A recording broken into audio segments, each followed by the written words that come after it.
I welcome you all once again. परमेश्वर का धन्यवाद इस सुनहरे मौके के लिए।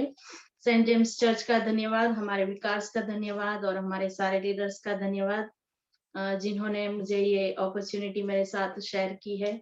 और आप सबका भी धन्यवाद, आप आने वाली कुछ पलों में मुझे सुनोगे। इस एनकरेजमेंट के लिए, इस अपॉर्चुनिटी के लिए चर्च का फिर से एक बार धन्यवाद करना चाहूंगी, क्योंकि आप सभी एक इम्पोर्टेंट पार्ट हो चर्च का और आप सबसे हमें एनकरेजमेंट मिलता है। उसके लिए परमेश्वर का धन्यवाद और आप सर्व का धन्यवाद। परमेश्वर ने इतने सालों में जो मुझे सिखाया है मेरे मसीही जीवन में, और आज स्पेशली इस वचनों के द्वारा वंस अगेन और बार बार मुझे जो कुछ भी कहा और ढूंढने के बाद मैंने जो कुछ भी पाया है वो मैं आपके समक्ष रखना चाहूंगी। इसे ध्यान से सुनना। It is a great teaching. Let's pray. Loving heavenly father, पिता, आज शाम हम तेरे कृपासन के पास फिर से एक बार आते हैं। इस सुनहरे मौके के लिए धन्यवाद पिता। मेरी इस छोटी सी कलीसिया को तेरे पास लेकर आती हूँ। Come holy spirit, I welcome you. इस मिट्टी को तुझे समर्पित करती हूँ। इसे अपनी रूह से गीली कर दे। जो बीज आपने मुझे दिए हैं वो आज मैं बोने जा रही हूँ। I surrender all master once again. इस पात्र को खाली करके और ज्यादा भर और तेरी ग्लोरी फिर से एक बार ओवरफ्लो करे master. Touch each one of us tonight. हमें खाली होना सिखा दे for your glory master, क्योंकि जब हम अपने आप को खाली करेंगे तब आप इस पात्र को और भी ज्यादा भरोगे। पिता, आपने सेंट जेम्स को चुना है father. Make all of us more conscious for our call, जो आपने हमें दिया है और जिसके लिए आपने हमें चुना है। हम घटे मिट जाए और आप हमें बढ़े, और आपका राज्य हमें बढ़े और हमारे द्वारा बढ़े। Just only for your glory master, आमीन।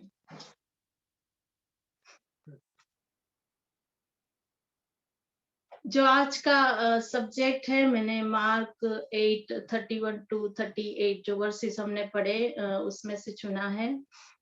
सब्जेक्ट है डाई टू सेल्फ, पूरा समर्पण यीशु मसीह को, खुद में मरना, total surrender to Christ Jesus, dying to self.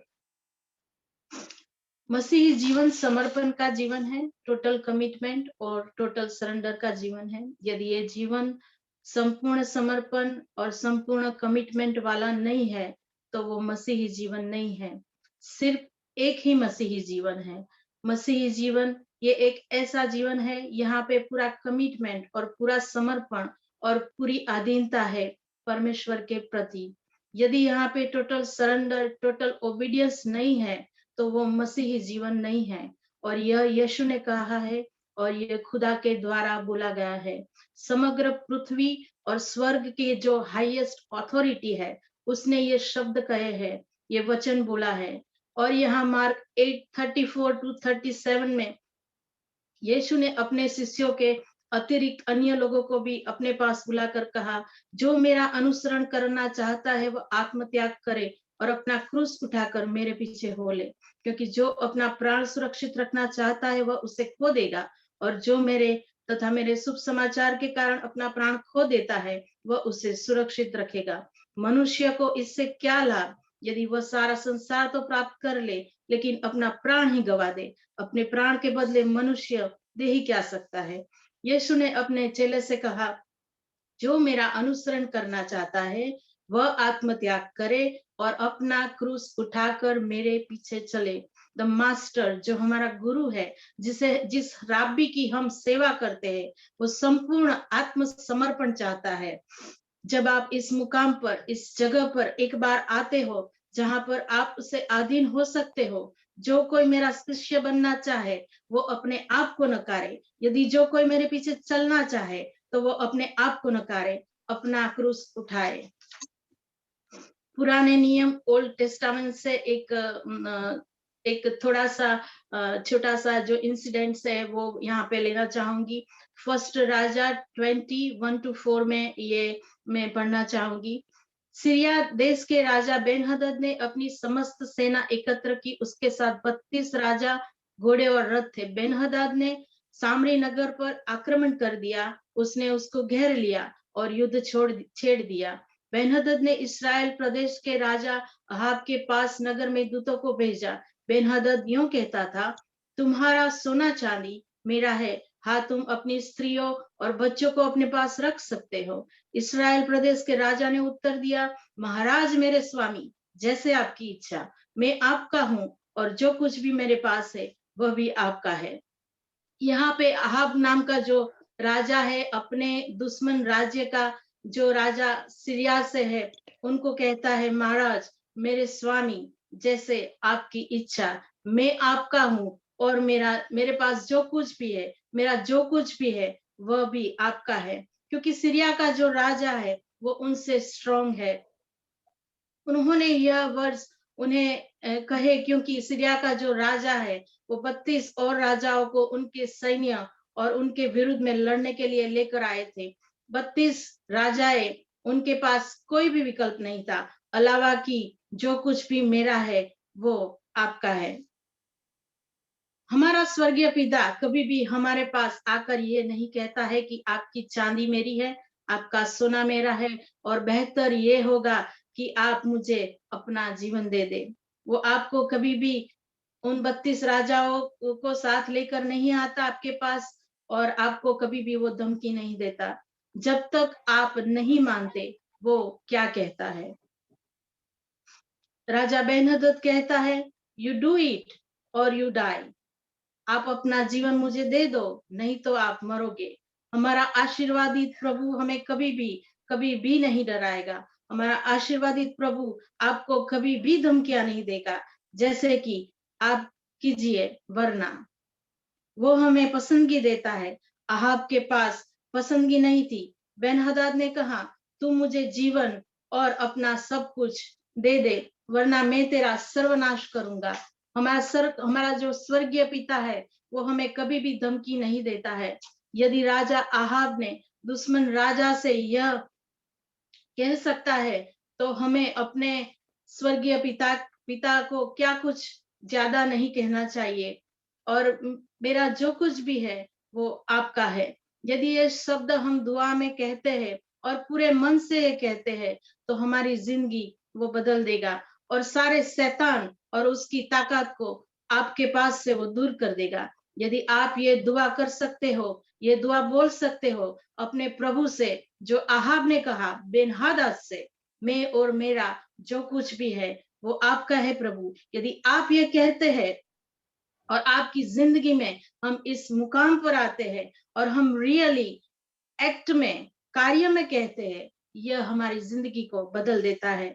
अब ध्यान से सुने, जब आप एक बार खुदा को हाँ, यस कहते हो, आप सच में यह कह रहे हो, you will really mean it. Alright, ठीक है, वी विल मीन इट। जब हम कहते हैं खुदा से आई विल डू इट, हम करेंगे ये। आप सही तरीके से अपोस्तल पीतर की तरफ बने। क्या मैं आपको पीतर के बारे में और कुछ ज्यादा बताऊं? Oh you will be amazed by Peter. Peter जो प्रेरित है, जब यीशु ने उनको बुलाया इन मैथ्यू 4:18-20 में, वो अपने भाई के साथ मच्छियों को पकड़ रहा था और अपने पिता के व्यवसाय को मदद कर रहा था। और यीशु जो गालिल के झील के किनारे चल रहे थे और पीतर से कहते थे, फॉलो मी, मेरे पीछे चलो। यस सर, हाँ प्रभु, मैं वहां जाऊंगा जहां आप जाओगे। और उसने अपने मच्छी पकड़ने का जो व्यवसाय है, अपने पिता का जो व्यवसाय है, वो छोड़ दिया और कहा कि मैं यीशु को फॉलो कर रहा हूँ। और पीतर जो है वो हमारी तरह, मेरी और आपकी तरह है, जो बहुत ही मजबूत निर्णय करने वाला है। यीशु को अनुसरने के लिए जब हम यीशु के द्वारा बचाए गए थे, हम बहुत ही उत्साही होते हैं शुरू में, प्रभु में अपना बेस्ट आपको दूंगा, और हम बहुत ही उत्साह से कहते हैं, चलिए हम प्रभु के लिए जाते हैं, चलो हम प्रभु के साथ ये करते हैं।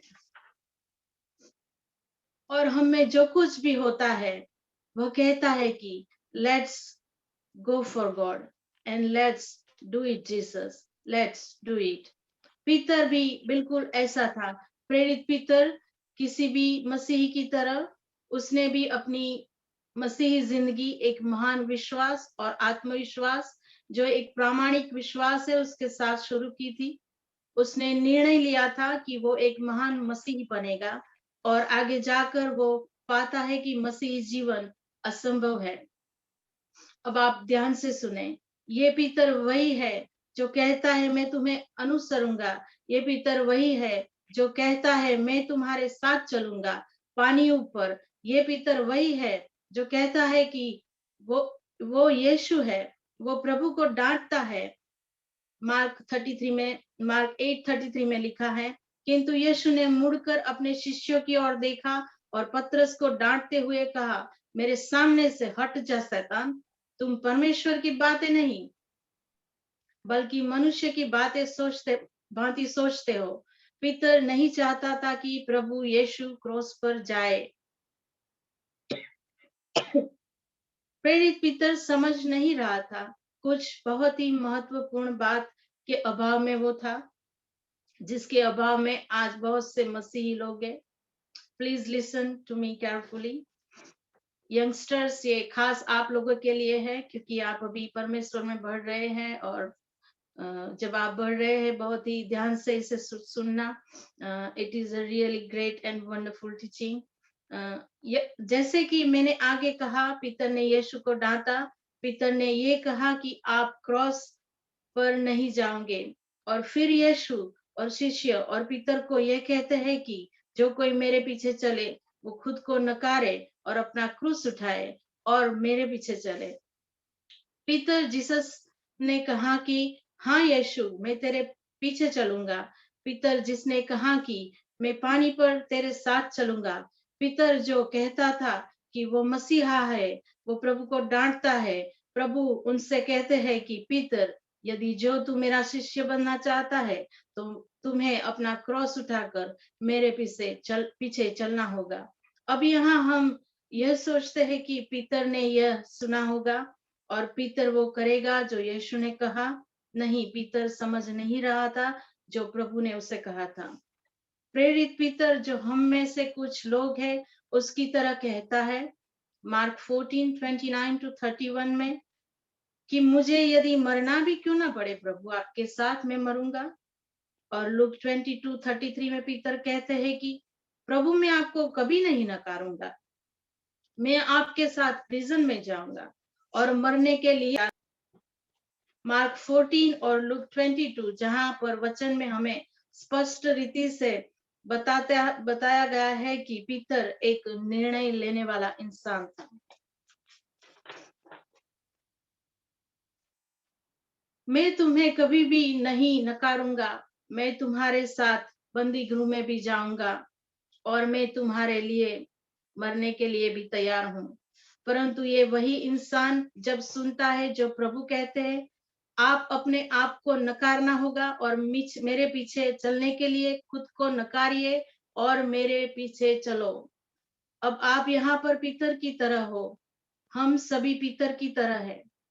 यीशु ने कहा फॉलो मी। हम कहते हैं हम आ रहे हैं, पानी पर चलो। हम अपना पांव पानी में रखते हैं। हमारा विश्वास कम है या नहीं भी है, हम प्रयत्न जरूर करेंगे। प्रभु हमें पूछते हैं कि क्या मैं मसीह हूँ? हाँ प्रभु, आप हो। हम क्रॉस पर जाएंगे? ओ नो, हम नहीं जाएंगे। जब क्रॉस की बात आती है हम में सब कुछ बदल जाता है। जबकि क्रॉस ही एकमात्र जगह है जो प्रभु का सामर्थ्य देता है। हम क्रॉस की तरफ जाएंगे? नहीं, हम नहीं जाएंगे। और फिर हम प्रभु से ये कहते हैं, प्रभु आपको हमें ऐसा नहीं कहना चाहिए था।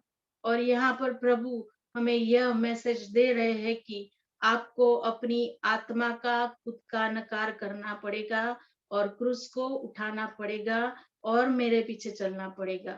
वो हमें कहते हैं कि आप मेरे शिष्य तब तक नहीं बन सकते जब तक आप ये करो।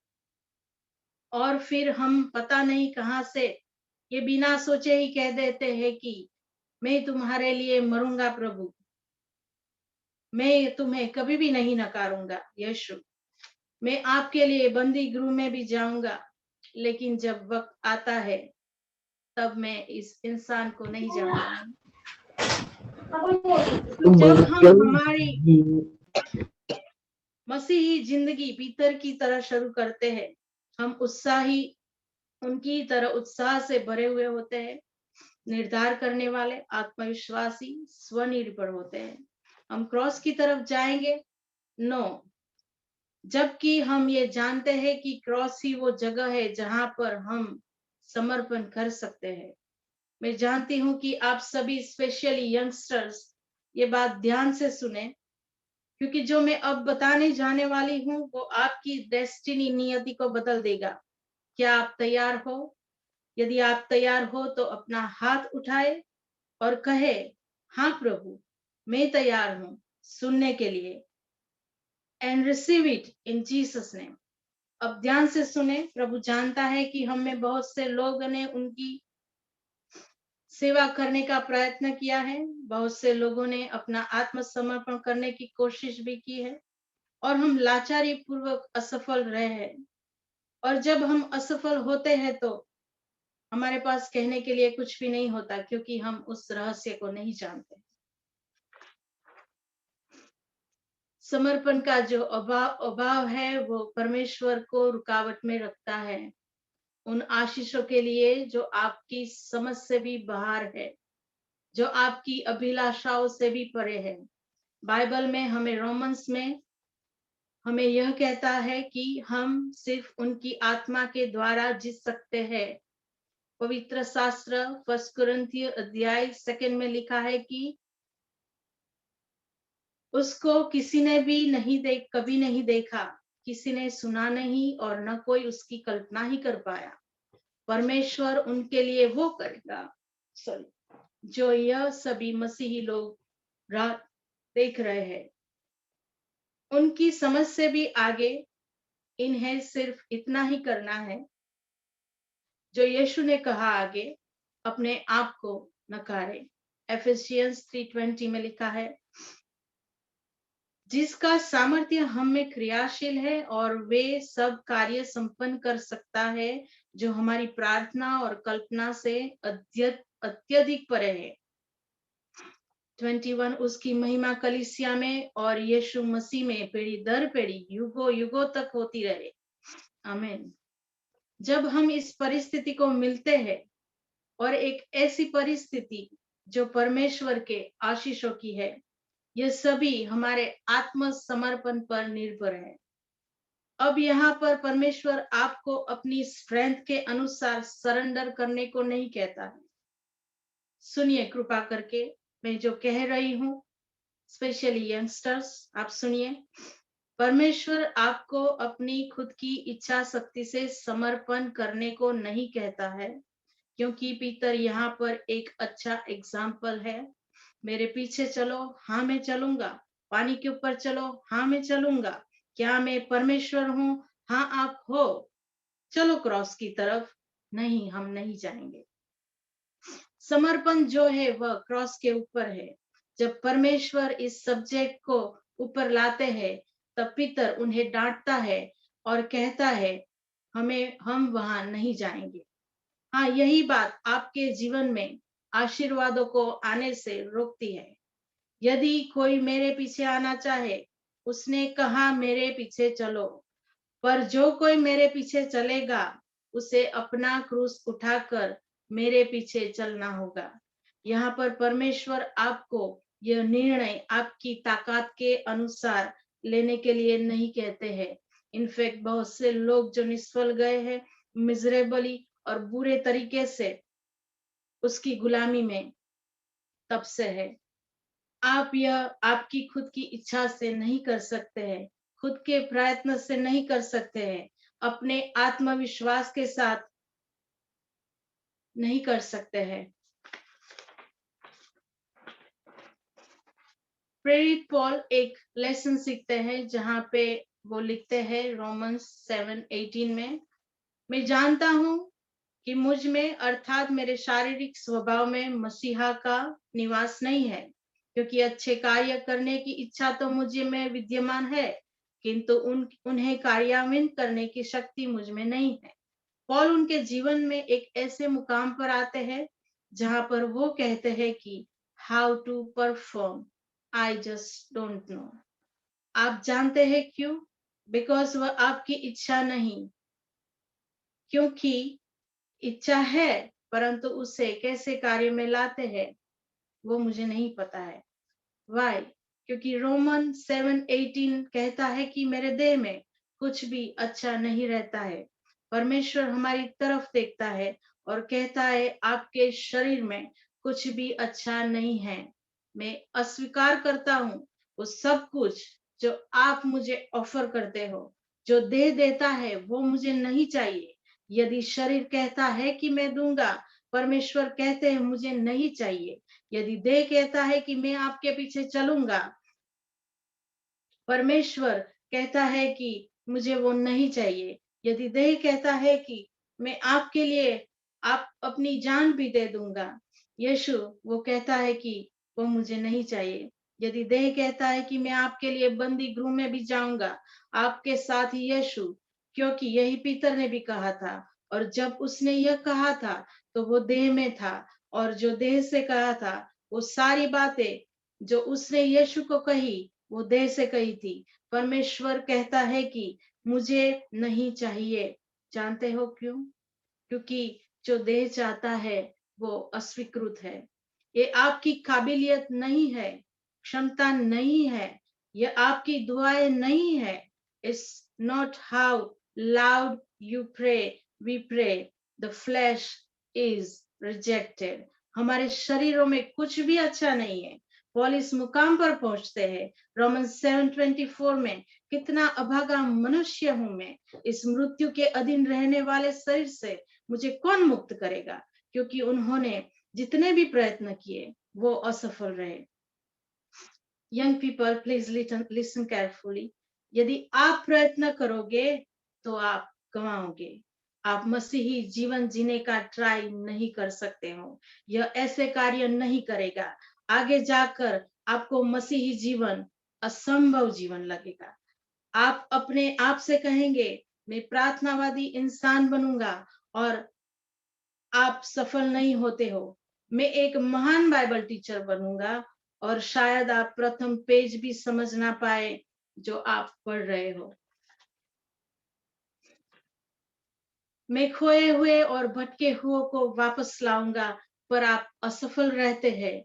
पर उसी क्षण जब आप इस मुकाम पर पहुंचते हो, पॉल की तरह आप भी वैसा ही महसूस करोगे, और यह आपके छुटकारे की शुरुआत होगी। यीशु कहते हैं मेरे जो कोई भी मेरे पीछे आना चाहे वो अपना क्रूस उठाए, खुद को नकारे और मेरे पीछे चले। यीशु पूरे समर्पण, टोटल सरेंडर को चाहता है, और हम ये कहते हैं जब अब यीशु हमें खुद को नकारने को कहता है, तब शायद हमने ये चाहा भी नहीं है। जब यीशु क्रूस की तरफ जाने को कहता है, तब पीतर यह सुनना नहीं चाहते हैं, और शायद आप भी ऐसा कुछ सुनना नहीं चाहते हो। And it is okay, it's all right, क्योंकि परमेश्वर आपको जानता है। वो जानता है कि यदि यह आपकी इच्छा नहीं है, परंतु उसके पास कुछ अद्भुत है जो मैंने पाया है। मैंने जो पाया है वह यह है कि यदि मेरी इच्छा नहीं है और मुझे वो नहीं चाहिए, फिर भी परमेश्वर मुझे ऐसी इच्छा देने की इच्छा रखता है। पवित्र शास्त्र में फिलिपियंस 2:13 में लिखा गया है कि परमेश्वर अपना प्रेमपूर्ण उद्देश्य पूरा करने के लिए आप लोगों में सब इच्छा भी उत्पन्न करता और उसके अनुसार कार्य करने का बल भी प्रदान करता है। और यह एक अद्भुत वचन है जिससे हम सब सुनते हैं, तब चमत्कार हमारी जिंदगी में शुरू होता है। सो जब हम प्रभु के पास जाकर यह कहते हैं कि मेरे पास इच्छा भी नहीं है और शक्ति भी नहीं है इसके लिए, परंतु यदि आप परमेश्वर को अलाउ करोगे, और यहाँ से शुरुआत होती है। परमेश्वर आपकी अंदर उस इच्छा को जन्म देगा। और जिस पल उसने यह इच्छा आपके हृदय में रखी, तभी और मात्र तब ही आपकी इच्छा स्वीकार्य होगी। क्योंकि यदि यह आपकी इच्छा है, तो वो नकार देगा। आपकी इच्छा, जो देह की इच्छा है, उसे वो ना कह देगा। परंतु आपको उस मुकाम पर जाना है जहां पर आप अपने प्याले को खाली करते हो संपूर्ण रीति से। अपना हर शरीर का जो हिस्सा है वो खाली हो जाना चाहिए, और उसी पर आपका हर हिस्सा ड्रेन आउट भी हो जाना चाहिए। आपको एक खाली पात्र की तरह बनना है। इसके बाद परमेश्वर उस खाली पात्र को भरता है, प्रथम उसकी इच्छा से, उसकी शक्ति से।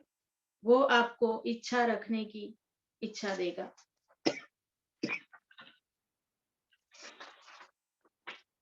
परमेश्वर जानते हैं कि मे बी आप में सरेंडर करने की इच्छा नहीं है और शक्ति भी नहीं है, परंतु यदि आप उन्हें अनुमति दे, और सिर्फ जब आप उन्हें अनुमति दे, सिर्फ तभी वो आप में वह इच्छा रख सकता है, और वो शक्ति भी दे सकता है।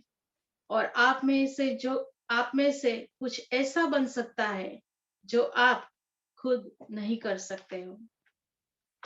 वो आपका उपयोग करेगा और आपके जीवन के द्वारा समग्र विश्व को आशीषित करेगा। आइए हम सब प्रभु के आगे जाए। आइए हम सब प्रभु के आगे हम सब अपने आप को आज खाली करें। पात्र को खाली करना जरूरी है, तभी वो इस पात्र को भरेगा। याद रखिए, गेहूं का दाना मरे बिना फल नहीं दे सकता है, मरना जरूरी है।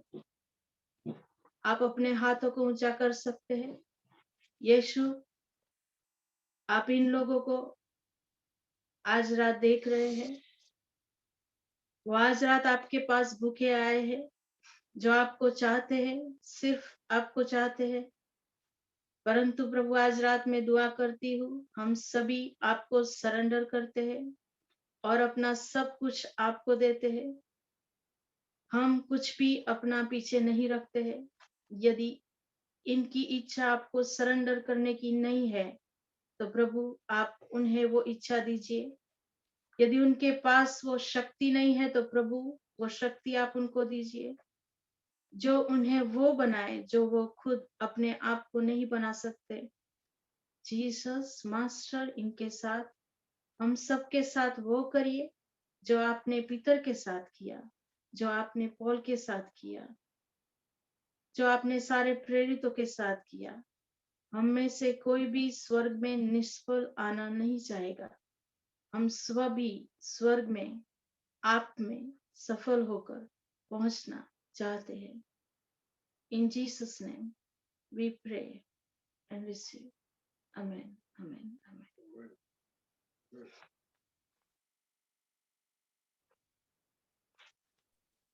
थैंक यू टीना आंटी, बहुत अच्छा वचन था और आपने अच्छी रीति से हमें समझाया। सो अब हम जाएंगे इंटरसेशन प्रे में। सो अस्मिता